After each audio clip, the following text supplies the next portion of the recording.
This is the Papa and Son Sports Podcast Show. I'm Papa. I'm Son. I'm in the road, baby. Happy New Year. Happy New Year, everybody. Happy New Year. This is January 1st, 2024. 1/1/2024. How you doing, son? Doing good. How are you? Cooler. How has winter break been and these holidays been for you? It's been pretty good. Pretty good. We started back boxing, taking boxing classes. We did a kickboxing class yesterday. I beasted it out, but the young kid was over there. He was struggling. He couldn't breathe. He was taking a. He throwing those weak No, punches. he was walking off the mat. He was on the ground every 2 minutes. No way, he lied. Yes. He lied. Every time I looked over at you, you're over at the desk. No. He was saying take a break. No, those were not during break periods. Those were break periods. No. I took less break than I say most people. No, you took more. You didn't take full break, but you kept going on the side, going on your. You're on the ground. It was. I'm coming at you with the roll ball. You understand? Headball, anything like that. Not quite ball, but then, right? Yeah. But we'll come at you with the roll ball because I'm cold, man. I'm cold. Tell you the truth, man. I'm comfortable as hell. So, all right. Oh, fantasy though. Before we jump into some actual real talk football, so to speak, we saw fantasy football. We got the son. We got my son here in the championship game, and son and our cousin, they're in the championship game. We got his son and Boogie. They're in the championship game. I ain't know how to set this shit up, so it's all basically default settings, and they play 2 weeks, 2-week playoffs, accumulate points over a period of 2 weeks, and I did not know that, but that's what it is. That's how we playing because we can't change it now. So they're about to go into week 2, but Sunday the championship. You guys been listening to us when we're talking about the fantasy and everything like that. You understand me? But we keep it at championship talk. We're gonna jump Super Bowl predictions because we bold. So we're jumping all the way to Super Bowl predictions, then we'll come back. We're going to go a little bit backwards on our doc opposed to... We're going to go front to back with our doc. I mean, back to front on our doc, or bottom to top instead of top to bottom the way that I wrote it. But go for it, son. Super Bowl predictions. Ravens. We have a special guest that's hollering Ravens, but she don't want to get on the camera. But before the show started recording, she said, what you say? I said, you guys don't need a whole hour podcast. The Commanders suck. You hear that? And what happened with the Ravens? And the Ravens are going to the Super Bowl, and that's it, and that's all. Y'all can end it. The podcast is over. That's all you have to talk about. That's a special guest over there. That's First of all, the Commanders, once they took the team out of Washington, D.C. and changed the name, they cursed the team, period. So I don't think you guys are going to ever 2 more years. No. Sunset give it 2 years. Be great again. Sunset we're in just switch over to the purple Ravens. Sunset we're in a 2-year rebuild, but to carry on with our what's the word I'm looking for? Our mystery guest is what I'm looking for. For our mystery guest, talk about the Ravens Super Bowl prediction, son. What you got? The Ravens look the most dominant, but like I said before, I haven't seen nothing from Lamar in the playoffs yet. He always been great in the regular season, but I haven't seen him do anything in the playoffs yet. But elaborate more, because you did say this before, but I recorded didn't actually go air. I haven't seen him do anything. All of his appearances so far, it's been they got the bye, then they lost. He was injured last year, and then the first year when he was a rookie, that just didn't go well. But not blaming for that. But I haven't seen nothing from him quite yet.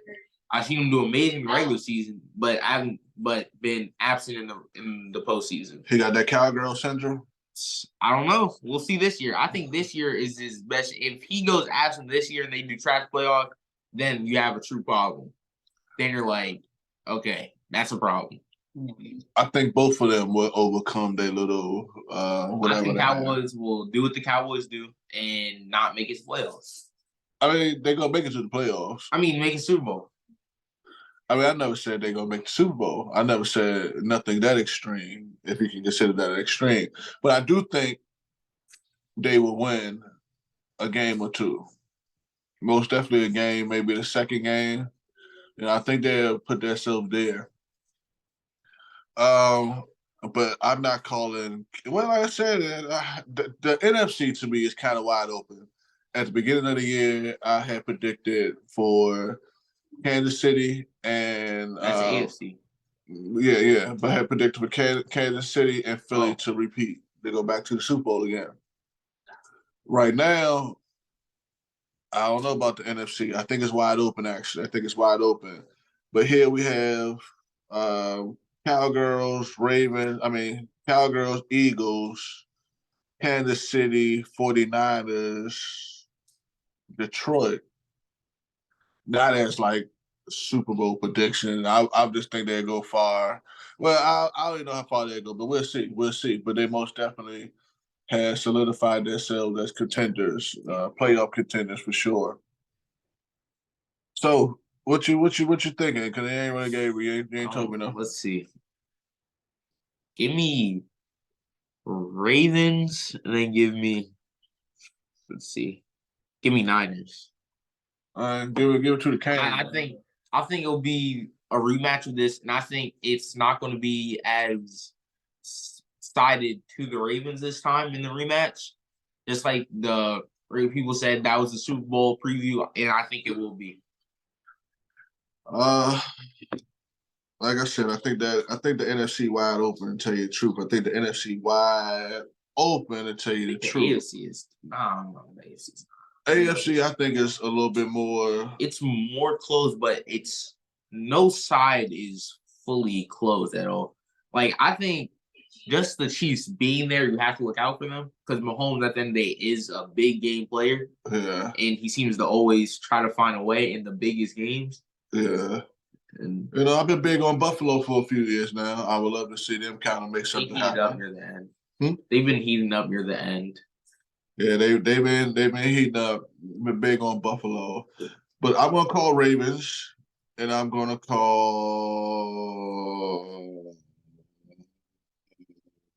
Rant. I'm gonna call Philly. I'm gonna call Ravens and Philly.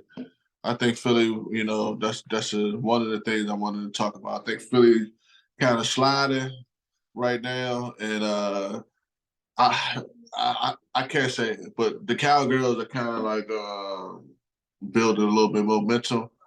Ravens, I'm sorry, who sliding? I said Philly. Eagles sliding, and I think the Cowgirls are kind of like building a little momentum. But I'm going to go, like I said, Baltimore Ravens. And who else I say? I be forgetting all right. Eagles. And the Eagles. You see how sure I am on the NFC side, right? I don't even know who the hell I'm picking. But I think it's wide open. We'll see how that play out. But yeah, they those two teams for sliding. Let's go to the MVP race. It's going to be Lamar. It's going to be Lamar. It's going to be Lamar. Whether you think CMC or Tyreek Hill, I think Lamar is the only quarterback that should be in discussion. If this wasn't a quarterback-based award, I think the three would be Lamar, CMC, Tyreek. Why you say it's a quarterback-based award? Is that the criteria? It is. The last non-quarterback to win it was Adrian Peterson. Do you think it's made that way because it's made that way because, yes, I understand. Because at the end of the day, quarterback is the most important position on the field. It is. But I don't think so. I guess you kind of have to give it to him. So that's why I think offensive player of the year is more centered the best player in the league versus the MVP is more who's most valuable as the best quarterback, and then the offensive player just the best player all around offensively. So the MVP race right now, you got Lamar Jackson, you got Dak Prescott, actually, you got Brock Purdy, you got CMC, or Christian McCaffrey, Tyreek Hill. That's what I have here. I don't know if anybody else should be deserving or worthy to be put in that category. I'm going to call Lamar too. I'm going to call Lamar Jackson. I think what he's done this year, after nobody wanted him in the offseason, it looked like Baltimore may have not even wanted him. Well, it's not that nobody wanted him. He was a restricted free agent. So what that was is for them to get Lamar, they'll have to outbid the Baltimore Ravens to even get him. And Well, that's nobody trying to spend that kind of money. Yeah, they would have to spend more because it's not like he was just a free agent where anybody can pick him up. He was a restricted free agent. The Ravens have to let him go because the team paid more. Okay. So you can still say nobody really wanted him, and not enough to put up the a lot of bread. money at the time, especially at the time. It was made him the highest paid quarterback in the league. You know that didn't last very long, but So if he goes on to win, a Super Bowl, not just MVP, but a Super Bowl, all the people is going to be saying they should have. I never really saw the Ravens to get rid of him though. I don't think he necessarily wanted to leave either. I didn't either. I most definitely didn't either. And I kind of think, like, to be real honest with you, maybe Ravens even had like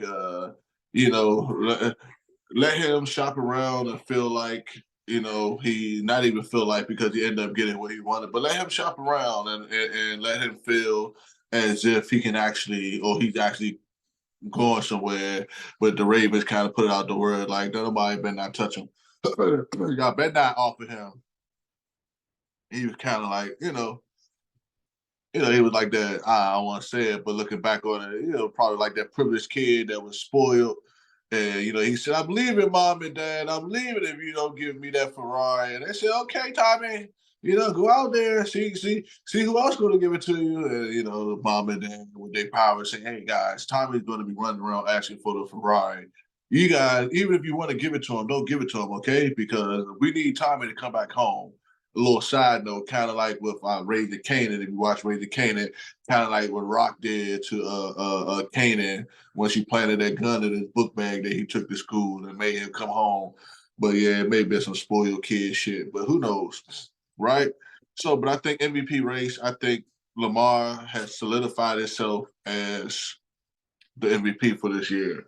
But I do think we have to see what he does in the playoffs, because like my son just mentioned, he got to kind of like get some what I'm looking for. I want to say squabble. Well, the playoffs isn't necessarily it's not meant to affect the MVP voting. Playoffs isn't meant to affect the MVP voting, though. It is or isn't? It isn't. It's not meant to affect any of the awards. So, but they're not going to pick the MVP before the playoffs start. They do it right for the Super Bowl, if I remember. So I would say that the playoffs most definitely affect those races. It's not meant to. That's what they say. It's not meant to what they say. I think it definitely does, but it's not meant to. That's what they say. And you're waiting to, well, if that's the case, you need to pick your MVP after week 18 before you start the playoffs. And you want to say that it has no effect or value into the consideration. The weekend of the Super Bowl, they usually have honors like 2 days before the Super Bowl, and then they have the Super Bowl. Yeah. So with that being said, we both agree with Lamar Jackson. Let's go to offensive player of the year. Then let's see. Offensive player last year. Huh? I'm trying to think. Hold on. I mean, you have we have here what we had for the MVP race. They are offensive players, which was Lamar Jackson, Brock Purdy, CMC, Dak Prescott, Tyreek Hill. I think you could throw Arthur in there. You could throw Arthur Brown in there for offensive player. I think you most definitely could throw Arthur Brown in there. He had a great run. Just like I was going to say, CD Lamb. CD Lamb had an excellent season, and he's finishing strong. So, me personally, I would say CD. My son, I'm not too sure what he's looking at, but I'm going to say CD. If I had to pick an offensive player of the year, I'm going to say CD or Christian McCaffrey. CD or Christian McCaffrey. I like what Tyreek Hill did too. I don't know, man. Like It's hard. CD over Tyreek? It's hard. It's hard. It's very hard. It's very hard, actually. I think Tyreek's over CD. I don't know. I picked CD over Tyreek because I think without CD, but he's not in the most valuable player category. But without CD, Dallas don't have the year that they had. And same thing with the Dolphins. Yeah, I guess so. But I guess so. Look up his touchdown catches. What would we say? He had 12 touchdowns. Tyreek has more. Tyreek had 12 touchdowns. Tyreek has 12 touchdowns. And then CD. I think you said CD had 10. Yeah, something like that. Yeah, something like that.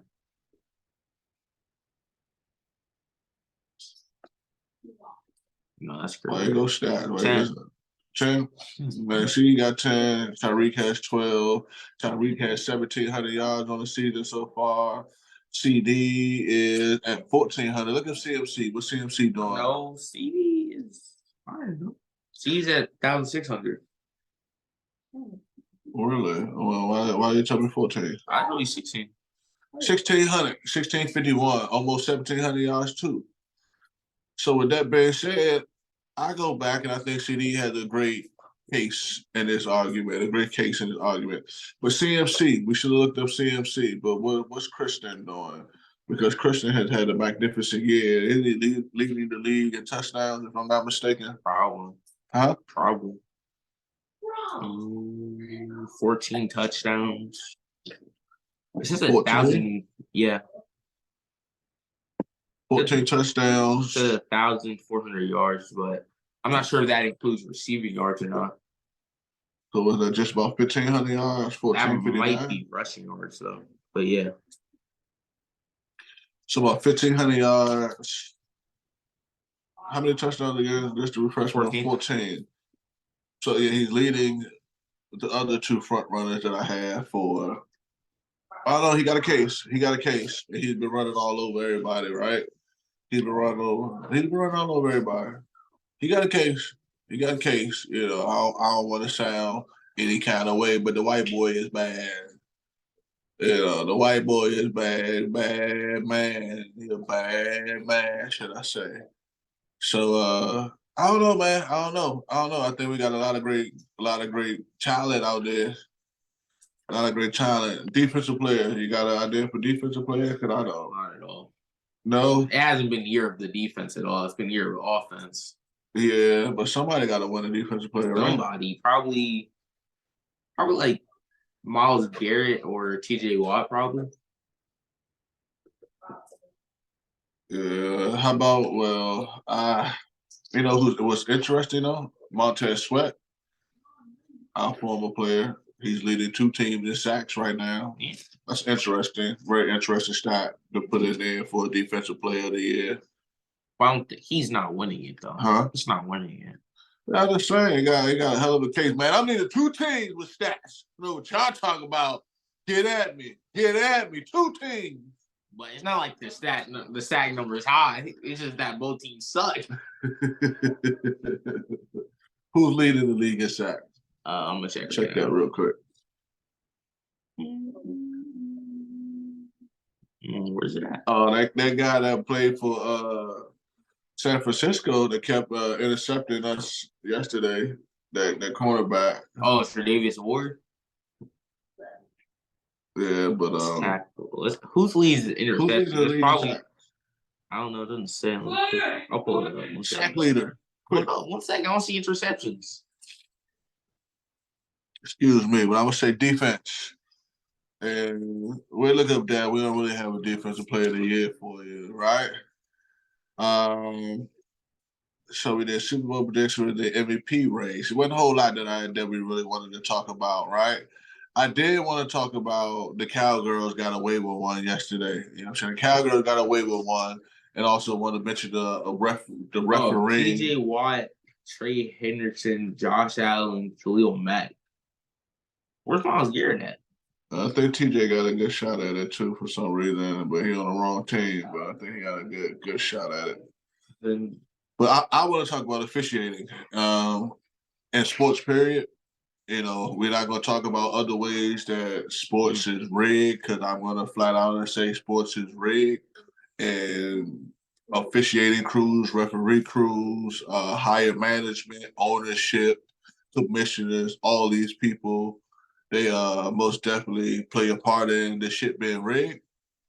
And when you look at blatancy, you know, there's blatant plays like when a illegal touching or some crazy shit or that they called on who they play again? They call that shit back. they're trying to argue that he didn't report as eligible. But there was video of him walking over to the ref. We don't know what he said, but there was definitely video of him walking over to the ref. Yeah, so this will be the second time in a few weeks. And I read somewhere, I didn't look it up myself, so correct me if I'm wrong, anybody and everybody, but that said that the same officiating crew who basically blotched that call with Kansas City at the end of their drive when they played, and they scored on that lateral that Travis Kelce threw. But I think it's very obvious in this day and time that sports are rigged, and you can see it from the officiating crew. That's just like, yeah, my man LeBron over there in the NBA. You know, I'm a big NBA fan. I don't watch it as much.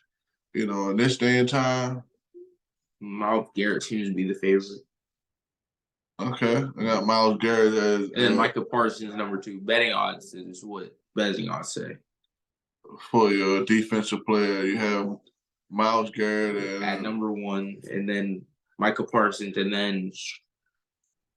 But when you see a replay, and everybody can see the replay, and they can see that LeBron foot is behind the 3-point line, and you know they just give him 2.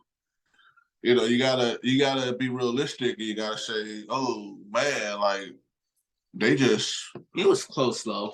It was close, but it could definitely been a 3. Yeah, that was close though.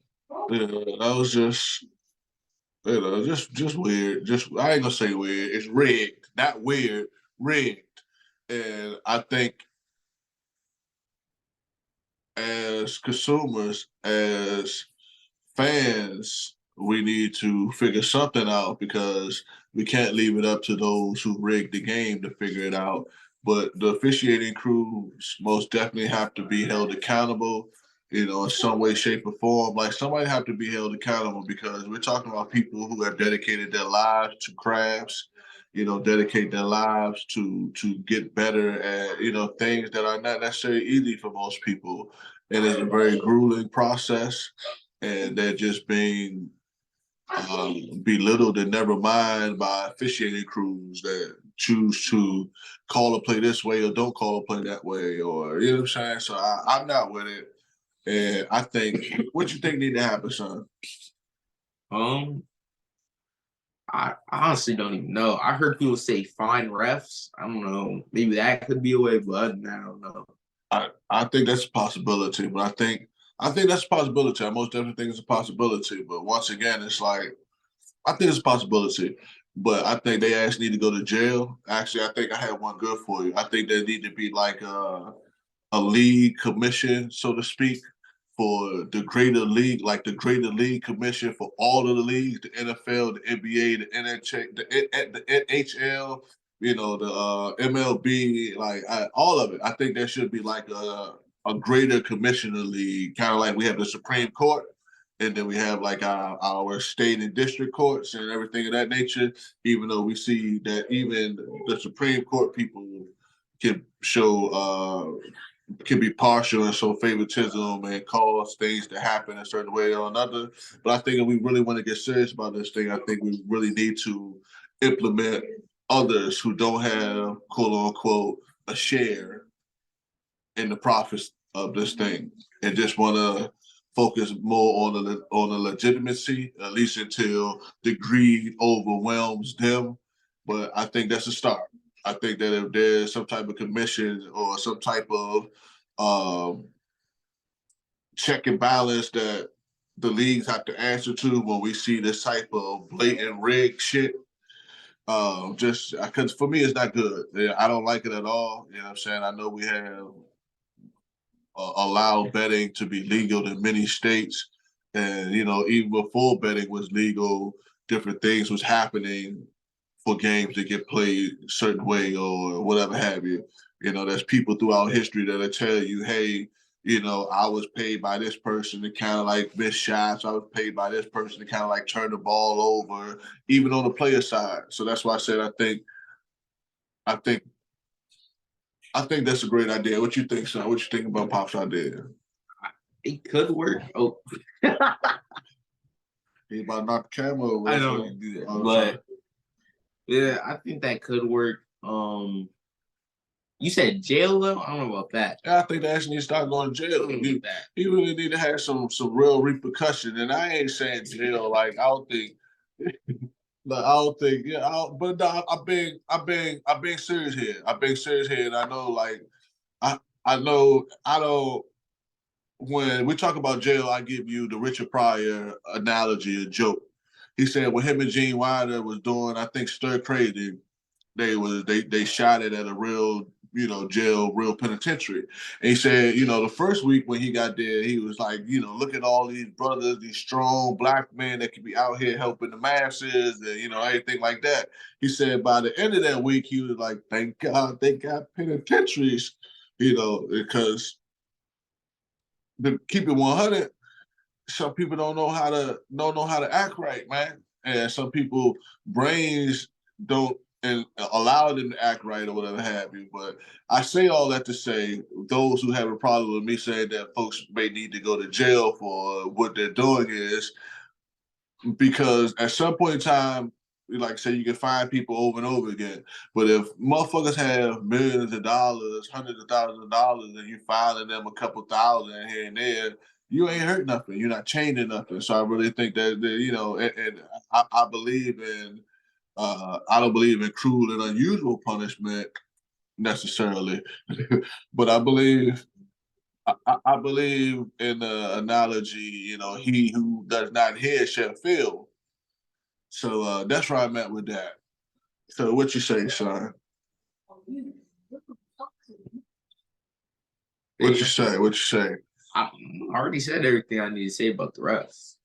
You want to say anything about those commanders? You want to get into commander talk? Yeah.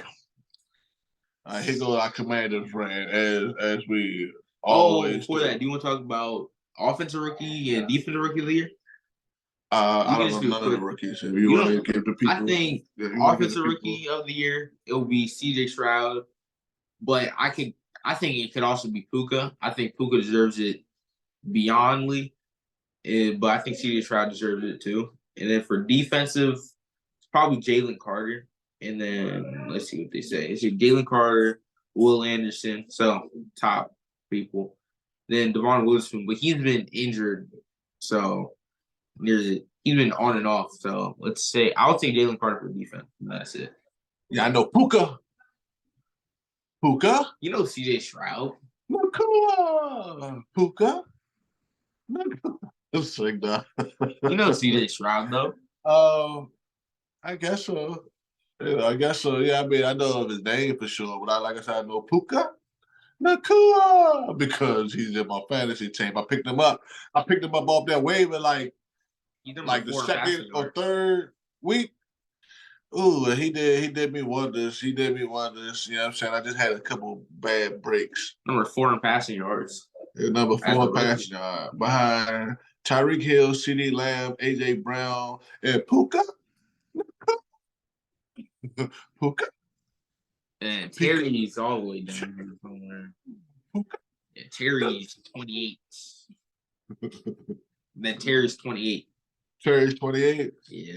Yeah, I was telling son yesterday in the car, like, I just want to make sure he yeah, hits at this the beginning down. of the season, we was arguing Terry to be maybe a top 5 receiver. No, I was. I wasn't. I knew it was not. Yeah, top I was five. arguing Top Terry 10 to be for top sure. 5, top 10 somewhere in there.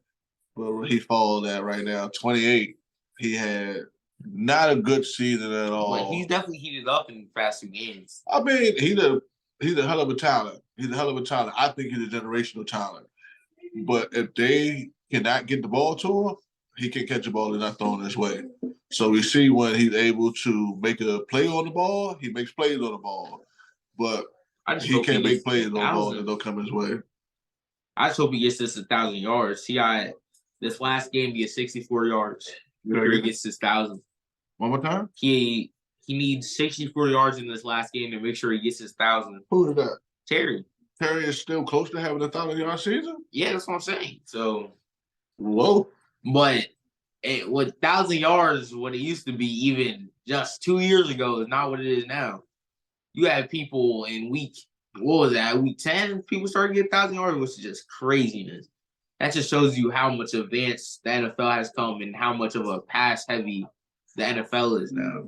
Yeah, and then the evolution of people. 1,000 yards was just a top-ranked thing before. Now, yeah, the evolution of the game, the evolution of medicine, the evolution of technology, the evolution of people, have really shown. We see it. We see it progressively throughout time. That each generation, most definitely statistically get better. And I would say each generation have their generational talent that can play in any generation. But we most definitely see overall, statistically, things get better. And I think that's attributes of, everything I just mentioned, medicine, technology, time, evolution, everything. Knowledge, all that good stuff. Talk about these commanders, though. Okay. It's about to be that time where people start getting fired. What is that? Next week, I believe. Next week today, 7 days from now, is when people start getting fired. I think some people think it's just going to be Ron and our GM Martin May, which does nothing. He listens to Ron. But I think it's going to be way more than that. I think it's going to be a complete, not complete, but almost like the Commanders in particular? Yes, the Commanders. I think it's going to be almost an utter wipeout. I think it's not just going to be 2-3. I think it's going to be a wipe. I definitely know we're going to get a new GM. Things that are almost for sure. Ron's going to be gone. Dr. Real's already gone, so we already have to find defensive. We're going to have to find a head coach, defensive. We're going to have to find a GM, and I think we'll need to find an offense coordinator. The Bears seemed interested. So where Eric Bieniemy or whatever his name, where did he go? He's either going to be. I don't think he should move up to head coach. I think he can. I wouldn't mind him staying offensive, maybe, but I think the Bears seem to. Well, there was a couple weeks ago the Bears had a lot of interest in him, so we'll see how that goes. But yeah, I think it's going to be a wipe. I can't wait to get this new head coach and GM. I think we're going to get the GM first, and the GM will hire the head coach. And then we're just going to build off of that. We have a lot of draft capital. Right now, we have the second pick. Thank you, the Eagles, for sucking. Thank you, Cardinals, for winning that. We're in the second. Right now, it's Bears number 1, us, the Patriots, and then I don't remember who that first. It might be Cardinals before. I'm going to say something outlandish here. Huh? I'm going to say something outlandish here. Ron Rivera will return as our head coach next year. No, he will not. Not a chance. Let's see. Not a chance. Let's see. We'll see. 7 days from now, he'll be fired. I don't know about 7 days from now, but he will not. Ron Eugene Rivera will not be our head coach next year. I think he will. Not why would he be our head coach? I think he will. I think he run it back. I think he will. I think he let Why? him. I think he run it back. I think he let him do the whole year as the defensive coordinator. I think you let He Eric hasn't done stay. good though. You let Eric stay. I think the team has got significantly better since they found How? Jack Del Rio. If you look at it, you know what I'm saying, their scheme, that's what I don't necessarily see on offense all the time. You see that their scheme is there. You see their preparation seem like it has gotten better. It seems like they actually want to make a play. You know, like I said, our secondary is always suspect, but you know, the defense is breaking down the other opposing offensive players' team. But they're breaking down the offense on the other team. You know, the quarterbacks are scrambling. You know, they have to rush and hurry plays. It's just very unfortunate that our secondary doesn't do their part. You know, they really doesn't do their due diligence What? to. Jack Del Rio got fired here, right here. 45, 28, 30, 27. But look at the overall score. The overall score We're doesn't. looking at 2028, 27-10. The defense. The point is the defense has not been no better whatsoever. Ron will be gone. I don't know. From what I see on the field, I say they have put out a better product than what Jack Del Rio was. But I'm being outlandish. But I can something in my old bones that this guy says makes me feel like he's gonna be back. He's gone. Done so. I think he'll be back. I think they continue to put younger pieces around him and the coaching staff to bring in new and fresh ideas. I think he'll be back. For what? He hasn't done anything. He's sucked. He's done the best he's done so far is mediocre. Have you heard any of the players talk bad about him? I don't know. It doesn't matter. He's gone. I mean, I hear you. You sucking. You being a good person and you being a good football coach do not align. Yeah. In business, but in life. Yeah, he's a great guy, but doesn't mean he's a good football coach. I don't know. Sometimes relationships take you further than actual talent, son. Hasn't worked so far. Well, what's our I never said that it makes you a better coach, but I think he's a good coach, actually. I really do. But I think when you come to a city like Washington and you have that type of pressure and like even though we suck, there's a high standard. You know, we are a historically top rank team. You know, so not top rank as far as our record, but top rank as far as our revenue and our fan base and things of that nature. You know, we're very noticeable. So his record is I think that plays a part. 1. You know, you come into a mess and you can kind of get sidetracked and kind of get caught up in that web. But I think if he gets a chance to kind of like untangle things and reset and listen to himself. Because I think he's a good coach. I think listen to himself and the word that we like to use in this house, but insert himself and let it be known like I'm top dog here and I want things to be kind of like done this way. Now, what I do see is I see Eric. I don't like I said before. I don't know. Once again, if we actually aired it. I know we recorded it, but I do not like how Eric responds to just the team in general, not just the head coach, but the team in general. He almost responds as if somebody had told him something like either he knows he's on his way out or he's on his way up, and I don't know which one it is, but that's how he kind of responds to people. Maybe that's an arrogance that he always had, and I didn't know because he wasn't a part of the Washington and the Commanders organization. But I don't know. We'll see. His record as a Washington Commander is 26-36-1. Whoa. 0.421. Whoa. Yeah, that That's sucks. That sucks bad. sucks. And I don't think you can say we need to give him more power because definitely not that. When he came in, we gave him literally all the power, which was the worst mistake ever made. I don't ever want to go by that system ever again. Why you say that? We gave him all the power when he came in. You don't give the head coach all the power. You let the head coach focus on the football part, not everything. I don't know. We'll see. We'll see how that goes. Gone. He sucks. He's a bum. All right. Let's see how that I goes. want him to retire. Just retire. Be happy. Off my team, at least. All right. I don't want nobody in this coaching staff right now. Get them all gone. Who would you like to bring in? Right now, the number one candidate for head coach around the league is Ben Johnson, the offensive coordinator over at the Lions. I don't know, offensive head-minded coach. I think that's where the league's been going for these past couple years, and that's where I would definitely want to go.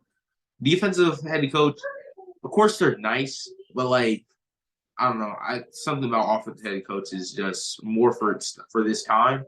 What do you think about when you what Jim? No, that's John Harbaugh. Okay, but he's, I would say, more of a defensive minded head coach. They have amazing defense. People ever since the Niners game, people have been talking about him as a candidate for head coach too. The coordinator is great. I don't know what more minded the Ravens coach is. Oh, what's it called?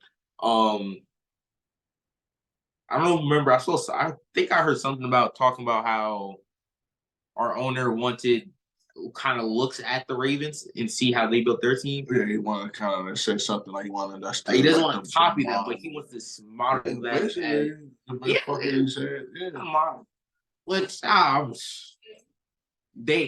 The Ravens have an identity. They're a winning team. They're always winning. They're always in contention. They have their identity. There's some players you're like, yeah, that's a Raven. Like there's some players that were like, yeah, that's a Ravens player. Mm-hmm. They have an identity. All their players, you're like, yeah, that's a Raven. Like they have things. Like they have an identity. Yeah, they know who they are. They win. They gritty. They win. You know, they're very meticulous. You know, they're very disciplined, you can say, as well. You know, they don't really make a lot of errors. They make plays. Yeah, you know, they're well prepared. You know, that just comes with basically doing what you paid millions of dollars to do, really. You understand? There's more to it. I think that's what a lot of these athletes get confused these days. It's more to it than going out there on Sunday, you know, playing in a game, looking flashy, you know, doing some dances, you know, entertaining the crowd for, you know, that 2-3 hour segment that you were supposed to be playing in the game. You know, it's kind of like Mike said, I think it's the Mike quote or something like that. It's just like, you know, winning is not done on the court. You know, winning is done basically the preparation that you put in before the game. You know what I'm saying? It's the things that you don't see, you know, that build winners and build that winning mentality. You know what I'm saying? It's the work. You know, like they said, the man is judged by not how it goes, basically, by not what he does, you know, in the presence of people, but who he is when there's nobody around. You know what I'm saying? Like that's when you actually see a man's character and his morals and, you know, what his belief system, not necessarily belief, but his character and his morals. You know, when there's nobody to you know, show for or not show for, do for or not do for. You know, who are you when nobody, you know, are you gonna help that old lady across the street, or are you gonna snatch a purse when nobody's looking type shit? Are you gonna, you know, ignore her and let her fall, or are you gonna help her up? You know, what are you gonna do when nobody's looking? You understand me? But I don't know how I got there. But Kobe talking about winners and how I got there. We're talking about Baltimore and how they're being disciplined and how they are prepared, you know, do the things outside of the game. Always solid. They're just always solid, at least at the money. That comes from putting the work before you get to the game. That comes from once again, I forgot who said it, but it comes from like somebody said like, yeah, I may be like nervous or just having the natural butterflies and jitters, but it's like I've never like I'm never in an anxiety or panic because I prepared. I did the work. I know that I prepared myself to be here, so I'm not like here like, oh shit, what I'm going to do, and like kind of like in the heat of the moment. We done went over this stuff hundreds of times, executing it hundreds of times before we had to do it in real life. You know what I'm saying? And that's just in everything in today's time. You know what I'm saying? We used to go for a simple job that most people would think of like a cashier or a sales associate, a stock person. You had to go to like a week training before they put you out there on the floor. Now you get a Zoom phone call. Hey, yeah, a couple questions. What you like, what you don't like, can you do that? Oh, come on in. You got the job. You start right there, heat of the moment, you got to figure it out. But preparation, preparation. So where do you want to go? Where do you want to go with? Where do you think who do you think we take in a draft, or who would you like to take in a draft? A lot. There's a lot. If we stand number 2, I think there's a lot. I think we need to go QB. Like it's a must, honestly. Howard's been benched 3 times now. Yeah, it's a must to go for QB. Even though if we don't go for QB, I can't say I see it. If we like decide to bring somebody, no, we need a QB. But there's a lot of my point is that makes me think about that there's so much talent at that position. There's 2 amazing tackles, offensive tackle. There's a lot of tackles in this draft that are talented, so we can pick up a tackle in the second round and still be strong. There's a lot of talented tackles. There's a lot of talented wide receivers. It's a decent draft in my opinion. The corners is all right. You have 3 decent corners, which I wouldn't mind on corner. Not in the first round, probably not even in the second round. No, maybe in the second round. Because we do have 2 second round picks because of the Montez Sweat trade. So there's a lot of different directions. But in the first round, I think we have to go QB. And then the only 3 acceptable that high in the draft: Caleb Williams, Drake May, Dane Daniels. Huh? What's the third person said? Dane Daniels. Yeah, I don't know. I don't know. Jaden Daniels is the guy that won Heisman.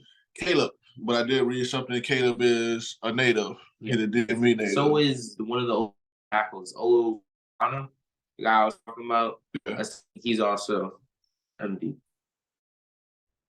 They said Caleb was from Prince George's County. Where's Caleb from? I don't remember all that. But anyway, somewhere from this district, Maryland and Virginia area. Yeah, people talk about his personality and how he's bit like that, but you don't see people. How what? How when he went after the game, he cried to his mom. There's people little things like that. People are like trying to call him a diva, which I don't honestly think that. I call him evil. A diva. A diva. I honestly think that. I don't think crying to your mom after a loss like that, especially that's the loss that like got them out of the playoffs and just. I don't think that's nothing. I think that shows that he cares of anything, not necessarily a negative.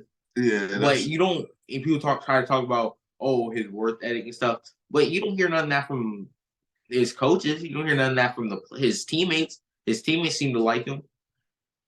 So how can you take your judgment and your view on a person from the outside more than the people versus what the people on the inside are saying? I don't think you can do that at all. They sound like the divas and the prima donnas, right? Yeah. Yeah, that's the world that we live in. That's the world that, like they say, it's the kettle calling the pot black. And they don't even know. Oh, shit. They go different. Is this a different one? Yeah. Where'd this go to? That's for this too, though. But yeah, there's 3 quarterbacks I think we can take first round. Dan Daniels, he's an LSU kid who won Heisman.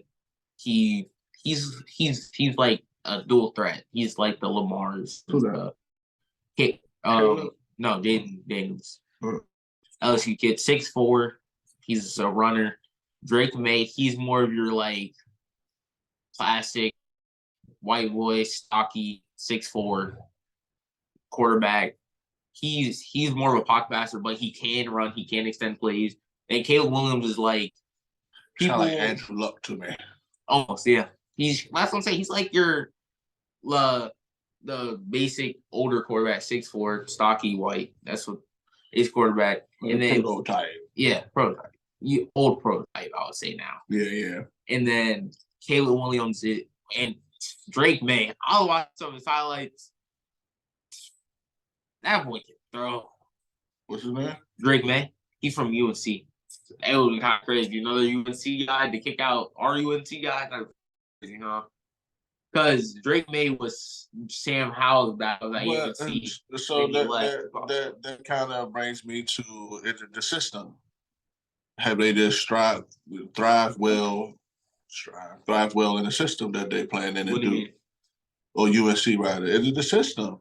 Because Sam Howell, you told me the same thing about Sam Howell. You know, you raved about Sam Howell throwing ability, that how, you know, he's a slinger, he can throw the ball. That's not what people necessarily before. He was a 5th round pick this year for a reason. He wouldn't think he could have that far.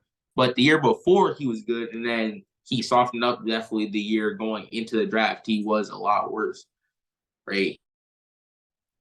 Then he had to go to the 5th round. I don't think necessarily you can say it's the system. You can say that's one thing that's tricky about evaluating these players. Every place has a system. You don't know if that's advancing.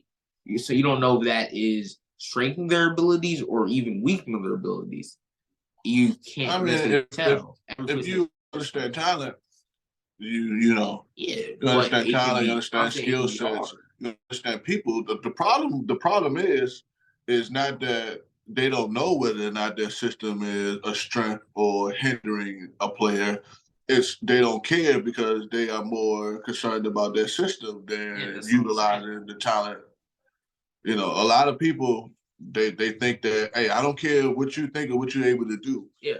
I believe in this system. Yeah, but my point was I'm gonna hang us, or I'm gonna bring us the glory on my system, and I'm not gonna modify it to accommodate you. Yeah, but my point was that like it's tricky to evaluate players because every place has a system. You don't necessarily know what that system affects them with. So you can't necessarily feel like that. Just like people say a lot of the thing before we're like, oh, don't draft Ohio State quarterbacks because they failed in the past. But C.J. Stroud's looked amazing this year. That's what I'm saying. There's always a exception to the rules. You never know. Yeah. Just like C.J. Stroud was amazing. People talk about never draft Ohio State quarterbacks. C.J. Stroud, Offensive Rookie of the Year, was in MVP debates for a minute. Yeah. Like he's like great. So I don't think so. That's tricky. And then Caleb Williams, I was like comparing all. Jalen like Lamar, Drake May's like the typical, and then Caleb Williams, he's most comp to Patrick Mahomes and Aaron Rodgers. Those are the two he's like comp to. Great comparisons. But yeah. So that's who I would like to see us get if we have the opportunity to. I would go Caleb, and Caleb is the one. Caleb, I would go. Who it makes you wonder, but you can't say that. But I would go Caleb, and then I would go. People struggle with really. Well, if you think we don't get Caleb, you think we should just go tackle? Say one time. You think if we don't get Caleb, we should just go tackle? I would go tackle. Really? Yeah, I would go tackle. Like I haven't seen. I haven't really seen these other guys. I really haven't seen or heard anything about these other guys. You know, maybe the next time I go check them out. But I will go tackle because whoever coming in behind center needs to be protected. Yeah, they do. But at this point of the season, there's no one here that we're like, okay, they're a quarterback next season. Like we really don't have a quarterback. Yeah, I mean, I would agree, but I most definitely would agree. How can be the starting guy? Jacoby's a free agent after the season. And I don't think Jacoby should be a starter full year anyway. The only thing with that is it's like, okay, if we get a quarterback and we don't address the tackle issue, and then that still becomes the reason why whatever quarterback is back there is not doing well. But if we start to improve on that line, we got to take it off the line and put it more on the quarterback. Because me personally, I thought Sam Howell, I don't know what happened, but he most definitely broke down. You know, everybody thought he was a strong-minded quarterback and, you know, just real gritty type quarterback. But Taylor Heineke was much more strong-minded, or was much more strong-minded than Sam Howell is. Sam Howell, I think he just started making idiotic plays, scary plays, and I just think he stopped playing poorly. And people were trying to say, well, if he was protected. So to shut those but the protected individuals up. The O line, while it hasn't played great, it's played better in the end of the season. And then the games he's been getting bent. I mean, like I said, which it could be some of the things he feels like he always has to be good, make a run for it because of the bad O line play. He didn't make a run for it. He just crumbled. Yeah, he crumbled up.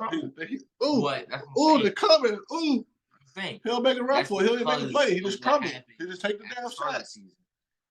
But I think you don't get the same quarterback talent as you do in the first round. The O line you can address in the rest of the draft, which I'm sure you can with quarterback too, but you're not getting the same talent at all. Same thing with O line, but your quarterback is the main piece on the team.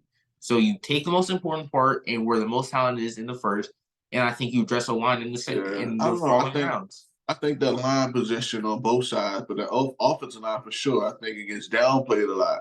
And I think that's the ideology that people use. Address that more. Like we could get that later. Yeah, you may be able to get a big dude later, but are you going to be able to get a big skill dude that's like a Trent Williams that's going to stand the test of time? You know, because Trent been at this shit for a while now, man. Like Trent been at this shit for a while to still be at the top of it. He's been at it for a while. We have company. Anything more you want to say? No. I just think we address O line later. AJ. I just think we address O line later and then take quarterback in the first because quarterback is the staple of your offense. That's what it is. O line is extremely important, but you can't get more important than quarterback. So you take that in the first, and then you go O-line addressing the free agency and in the rest of the draft.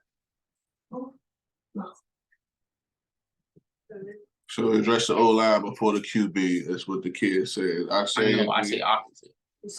You said we address the QB quarterback. Okay. I said the same thing. You said I did. I most definitely did. I said if Caleb is there, we address. Yeah. We grab Caleb. If Caleb is not there, I think we take quarterback. But like I also said, I don't know the other option at quarterback. Yeah, the UNC guy, he's always been right, but it was always them two in the top. Caleb was one, and then Drake May was always two. Dane Daniels is a person that more emerged this season. So, go for it. Anything else? All right, close it out. Take us home, son. It's been the Papa and Son Sports Podcast. I'm Papa. I'm Son. And we are out. Deuces.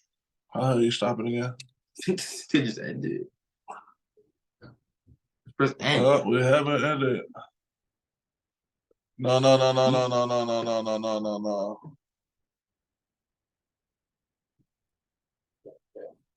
Oh, yeah. There we go.